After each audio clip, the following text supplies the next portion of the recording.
Mercredi 31 mars 2010, de fortes chaleurs touchent le Pakistan et l'Inde actuellement, avec des vents violents du côté de l'Écosse. L'île de Grand Bahamas a été touchée par une tornade qui a fait d'ailleurs 3 morts.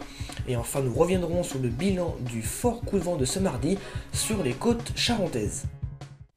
Toujours de fortes chaleurs au Pakistan ces dernières 24 heures, avec 43,5 degrés à Nawabsba, 43 degrés à Clore, 42 degrés pour Pad-Idan, 41 degrés pour Hyderabad. On observe encore des températures souvent supérieures à 40 degrés du centre au nord-est de l'Inde. C'est en Inde d'ailleurs que de fortes averses de grêle ont touché les régions de l'ouest, principalement les provinces de Manipur et de Mizoram. Ces chutes de grêle ont blessé plusieurs personnes et occasionné de nombreux dégâts aux habitations et aux cultures. Dans la province de Manipur, plus de 500 habitations ont été endommagées. En Australie, les températures sont au-dessus des 40 degrés sur la partie nord-ouest du pays. On a relevé 41,5 degrés à Port Hedland, 41,4 degrés à Fitzroy Crossing, 41,2 à Telfair, 39,7 degrés à Derby. Il s'agit de températures de 5 à 6 degrés au-dessus des normales saisonnières pour ces stations.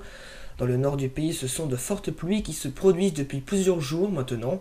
Ces pluies sont générées par la tempête Paul qui s'est formée très près des côtes ouest du golfe de Carpentarie. De fortes pluies ont également touché le nord-est des États-Unis ces dernières 24 heures avec 164 mm à Providence, 90 mm à Boston, 56 mm à Bridgeport et 53 mm à New York. Dans le nord-est du Honduras, il a plu abondamment là aussi, avec 98 mm de précipitations à Tela. Et enfin, on finit avec ces vents tempétueux qui ont touché la Grande-Bretagne. C'est dans les Highlands, en Écosse, que les rafales les plus fortes ont été enregistrées. On a relevé 150 km/h à Kernwell, 140 km/h à Cairngorm et 128 km/h à Bealach Naba. Une puissante tornade a tué 3 personnes et en a blessé 4 autres sur la côte ouest de l'île de Grand Bahamas vers Freeport. 2 ouvriers qui travaillaient dans une grue ont été tués lorsque celle-ci est tombée. La tornade a arraché la base de la grue et l'a complètement vrillée. En tout, ce sont pas moins de 6 grues qui ont été détruites. De nombreux secteurs de Grand Bahamas ont été touchés par de puissants orages qui ont provoqué des dégâts sur des bâtiments, des maisons et qui ont également fait déraciner quelques arbres.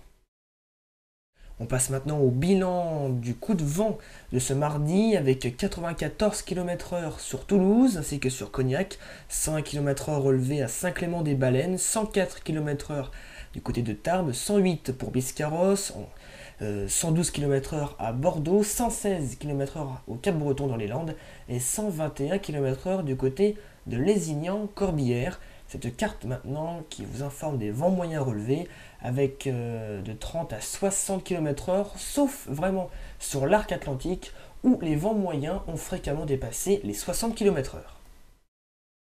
C'est la fin de cette édition, merci à vous de l'avoir suivi et puis merci également pour vos encouragements.